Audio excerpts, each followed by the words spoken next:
Hello friends, welcome to my YouTube channel. तो friends, आज हम बात करने वाले हैं भाषा कौशल के बारे में और कुछ इम्पोर्टेंट जो पॉइंट्स हैं उनके बारे में डिस्कस करेंगे। जो छोटे छोटे पॉइंट्स हैं आ ही जाते हैं क्वेश्चन पेपर में, 1-2 नंबर के पूछ लिए जाते हैं, तो उन्हीं के बारे में थोड़ा डिस्कशन करने वाले हैं आज हम लोग। तो शुरू करते हैं। भाषा कौशल क्या है? भाषा कौशल किसे कहते हैं? अर्थात सुनना, बोलना, पढ़ना और लिखना, इन चारों पॉइंट्स को जो सेटिस्फाई करते हैं वो कौन से होते हैं? भाषा कौशल होते हैं। मतलब भाषा किन किन रूपों में बोली जाती है? भाषा सुनने में भाषा का प्रयोग होता है, बोलने में भाषा का प्रयोग होता है, पढ़ने में भाषा का प्रयोग होता है और लिखने में भी भाषा का प्रयोग होता है। अब यहाँ पर बात आती है कि बोलना, सुनना, बोलना, पढ़ना, लिखना, ये कौन से कौशल के अंतर्गत आते हैं? तो सुनना और पढ़ना गत्यात्मक कौशल के अंतर्गत आते हैं। ये याद रखिएगा, सवाल को 1 नंबर का क्वेश्चन पूछ लिया जाता है गत्यात्मक कौशल या अभिव्यक्तात्मक कौशल के बारे में।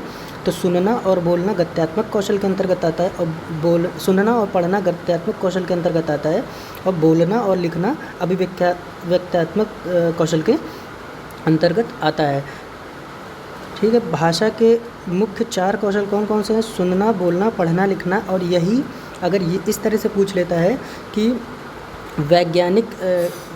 वैज्ञानिक स्तर पर भाषा के कौन से मुख्य कौशल हैं, तो उसका भी सीक्वल यही होगा, इसका भी क्रम यही होगा, सुनना, बोलना, पढ़ना और लिखना। ठीक है। अगर साइंटिफिक रूप में पूछ लेता है तो सुनना, बोलना, पढ़ना, लिखना, और ऐसे भी सुनना, बोलना, पढ़ना और लिखना LSRW इसी तरह से होगा। ठीक है।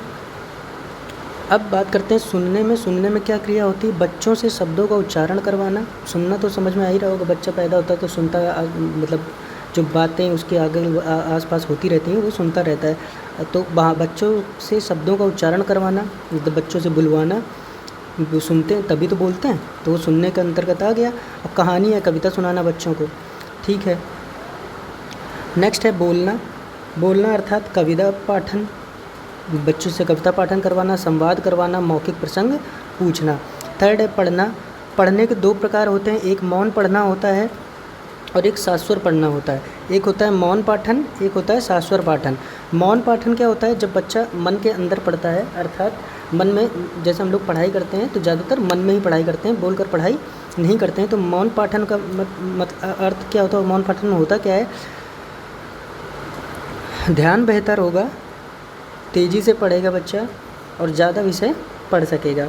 शाश्वर पाठन के अंतर्गत क्या आता है? शाश्वर पाठन के अंतर्गत आता है उच्चारण अच्छा होता है बच्चों का, कि जो पढ़ते हैं, पढ़ के रीडिंग, मतलब बोल कर रीडिंग करते हैं, उनका क्या होता है? बोलने की क्षमता अच्छी होती है, मतलब उच्चारण अच्छा होता है। सुनने बोलने में अच्छा होता है और इससे रस भी आता है। इससे क्या होता है? रस भी आता है, मतलब स्किल डेवलप होती है। लिखने का अर्थ है यहाँ पर अध्यापक बच्चे की वर्तनी को शुद्ध करने के लिए श्रुतलेख का प्रयोग किया जाता है। भाषाई विकार को समझते हैं। लैंग्वेज डिसेबिलिटी क्या होती है? 2 प्रकार की लैंग्वेज डिसेबिलिटी की बात की गई है हिंदी पेडागोगी में। एक है एफ्सिया, एक है डिसलेक्सिया। एफ्सिया हम लोग CDP में पढ़ चुके हैं डिसेबिलिटीज़ के बारे में। तो एफ्सिया का मतलब होता है कि सुनने बोलने, इसके कारण सुनने, समझने और बात करते समय भाषा के उपयोग में समस्या आती है, तो उसको एफ्सिया बोलते हैं। और डिसलेक्सिया मतलब पढ़ने अक्षमता, पढ़ने व लिखने में समस्या आती है। तो क्वेश्चन डायरेक्ट पूछ लिया जाता है कि डिसलेक्सिया 2 तरह से पूछा जाता है। डिसलेक्सिया में क्या होता है? तो पढ़ने व लिखने में समस्या आती है। और पढ़ने, या इस तरह से पूछ लेंगे पढ़ने व लिखने में किस दिव्यांगता में कौन सा भाषाई विकार है? तो डिसलेक्सिया है। त्रिआयामी सूत्र के बारे में बात करते हैं कि त्रिआयामी सूत्र, इसके बारे में पहले भी पढ़ चुके हैं। जॉन डीवी ने कहा था त्रिआयामी सूत्र, अगर पूछ रहे त्रिआयामी सूत्र किसने दिया था, तो जॉन डीवी ने कहा था कि कौन कौन इसमें शामिल होते हैं? शिक्षक, छात्र और विषय वस्तु अर्थात करिकुलम। तो 3 व्यक्ति हैं, एक दूसरे पे डिपेंड है, शिक्षक, छात्र और विषय वस्तु। ये तीनों किसमें है? 3 आयामी सूत्र के अंतर्गत आते हैं, जिनके वैज्ञानिक हैं, खोजकर्ता या वैज्ञानिक जो भी बोलेंगे, जॉन डीवी है। नेक्स्ट पॉइंट पर चलते हैं। 3 शिक्षण सूत्र कौन कौन से हैं हमारे? तीन शिक्षण सूत्र हैं ज्ञात से अज्ञात की ओर, अर्थात जब बच्चे को कुछ पढ़ाया जाता है तो कोई नया चीज़ पढ़ाया जाता है, कोई नई टॉपिक पढ़ाई जाती है तो उसको कुछ भी ज्ञात नहीं होता है, ठीक है। उसको पूर्व ज्ञान से थोड़ा पढ़ाया, जैसे कोई टॉपिक है, कोई बच्चा फर्स्ट क्लास से सेकंड क्लास में गया तो फर्स्ट क्लास में जो एजुकेशन उसको दी जाती है थोड़ी बहुत वो उसका क्या होता है, और जो सेकंड क्लास में एजुकेशन दी जाने वाली होती है वो जो एजुकेशन सेकंड क्लास में दी जाने वाली होती है वो रिलेटेड टू फर्स्ट क्लास होती है, मतलब पूर्व ज्ञान पर आधारित होती है। अर्थात जब बच्चे को कोई नया टॉपिक पढ़ाया जाता है तो रिलेटेड टू उससे रिलेटेड कोई टॉपिक बच्चा पढ़ चुका है या नहीं वो ध्यान में रखा जाता है। तो इसीलिए यहाँ पर बात की गई है ज्ञात से अज्ञात की ओर, अर्थात उसके मतलब जो उसको ज्ञात है उससे और जो ज्ञात नहीं है उसकी ओर मूर्त से अमूर्त की ओर। समझ रहे होंगे आप? थिंकिंग मूर्त से मतलब कोई चीज़ बच्चा क्या होता है पहले देख सुनकर चीज़ों को देखता है छू कर महसूस करके और फिर वो उसका ज्ञान होता है, और फिर अमूर्त की ओर फिर मतलब कोई चीज़ को कल्पना करता है, कल्पना करने के रूप में कोई चीज़ देख रहा है तब समझ रहा है। और उसके बाद अमूर्त का मतलब है कि कल्पनात्मक, मतलब जैसे कुछ किसी चीज़ की कोई कल्पना कर रहा है, कल्पना करके सोच रहा है तो वो अमूर्त हो गया। तो मूर्त से अमूर्त की ओर, सरल से जटिल की ओर। ये तो समझ में आ ही रहा होगा कि कोई एग्ज़ाम नियम से पहले नियम बताए जाएँ उसके बाद एग्जाम्पल बताया जाए। डिस्कस कर चुके हैं कि पहले कोई संज्ञा बताए, संज्ञा की परिभाषा बताई जाए, उसके बाद उसके एग्जाम्पल बताए जाएँ। पर यही उल्टा है, अगर एग्जाम्पल पहले बता दिया जाए और संज्ञा की परिभाषा बाद में बताया जाए तो वो एक क्या हो जाएगा, जटिल प्रक्रिया हो जाएगी, जटिल से सरल हो जाएगी। तो यहाँ पर किसकी बात की गई है, सरल से जटिल की ओर, ना कि जटिल से सरल की ओर, ठीक है। तो तीन शिक्षण सूत्र हैं, ज्ञात से अज्ञात की ओर, मूर्त से अमूर्त की ओर और सरल से जटिल की ओर, ठीक है। अब कुछ शिक्षण सामग्री के बारे में बात कर लेते हैं कि कौन कौन सी महत्वपूर्ण शिक्षण सामग्रियां हैं जो पढ़ाने में एक शिक्षक को उपयोग में लाई जाती हैं। तो पहली है दृश्य सामग्री, जैसे चार्ट, ब्लैक बोर्ड, मैप, मानचित्र वगैरह, ठीक है। श्रव्य सामग्री, रेडियो, टेलीविज़न या ये सब दृश्य सामग्री के अंतर्गत आ जाते हैं।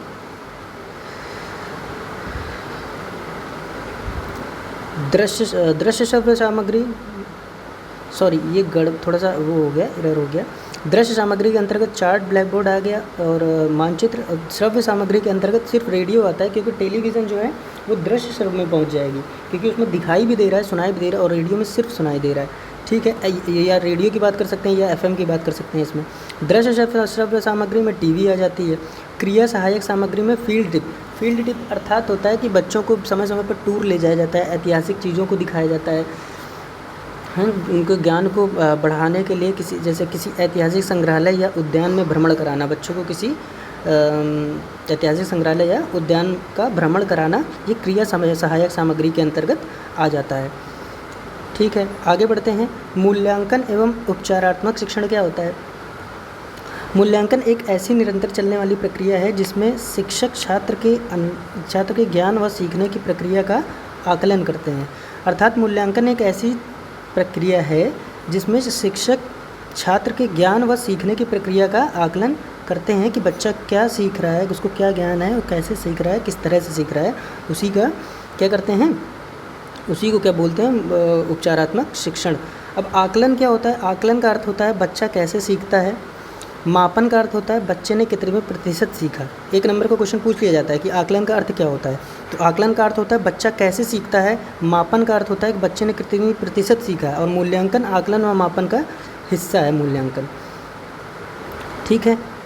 निदानात्मक परीक्षण, जब शिक्षक छात्र को किसी विषय में कार्य करने को देता है और उसमें छात्र असफल या कठिनाई अनुभव करता है तो छात्र की असफलता व कठिनाई के पीछे का कारण जानना ही निदान कहलाता है। अर्थात इसका अर्थ यह है कि जब शिक्षक कोई पाठ्य पढ़ाता है, कोई पाठ्य बच्चे को पढ़ा रहा है, तो पढ़ाने के बाद पूछता है बच्चों से सभी को समझ में आ गया, तो कुछ बच्चों को ये बताने में असफलता होती है, या कि कुछ बच्चे आगे पीछे वालों को देख के ज़रूरत तौर पर बच्चे हाथ उठा देते हैं या हाँ कर देते हैं कि हाँ मुझे समझ में आ गया। पर जब उनसे पूछा जाता है तो उन्हें बताने में कठिनाइयाँ महसूस होती हैं। तो उन जो उन कठिनाइयों को दूर करने के लिए ही निदानात्मक परीक्षण किया जाता है, उनको पूछने के लिए ही निदानात्मक परीक्षण का प्रयोग किया जाता है कि दिक्कत कहाँ आ रही है, किस जगह पे आपको समझ में नहीं आया आप बताइए, फिर उसको दोबारा डाउट क्लियर किया जाएगा। तो इसीलिए निदानात्मक परीक्षण का मतलब होता है जो डाउट रह गया है उसी को क्लियर करना। और लास्ट है उपचारात्मक शिक्षण, रेमेडियल टीचिंग। उपचारात्मक शिक्षण मतलब रेमेडियल टीचिंग, जब शिक्षक बच्चों को कमियों को दूर करके दोबारा से शिक्षण करवाता है तो वह उपचारात्मक शिक्षण कहलाता है। निदान के बाद उपचार होता है, अर्थात इसका अर्थ यह है कि निदान मतलब बच्चों को देखा गया, समझा गया कि हाँ यहाँ पर बच्चों को दिक्कत हो रही है, तो टीचर उसी टॉपिक को दोबारा पढ़ाता है और उस टॉपिक को जहाँ पे बच्चों को दिक्कत हो रही थी उनको और अच्छे से क्लियर करता है, तब बच्चों के समझ में आ जाता है। उसी को उपचारात्मक शिक्षण कहते हैं। और निदान के बाद ही उपचार होता है। जब तक निदान नहीं होगा, ये पता ही नहीं चलेगा कि बच्चों को दिक्कत कहाँ से आ रही है, तो उसका उपचार नहीं हो पाएगा। इसलिए निदान के बाद ही उपचार होता है।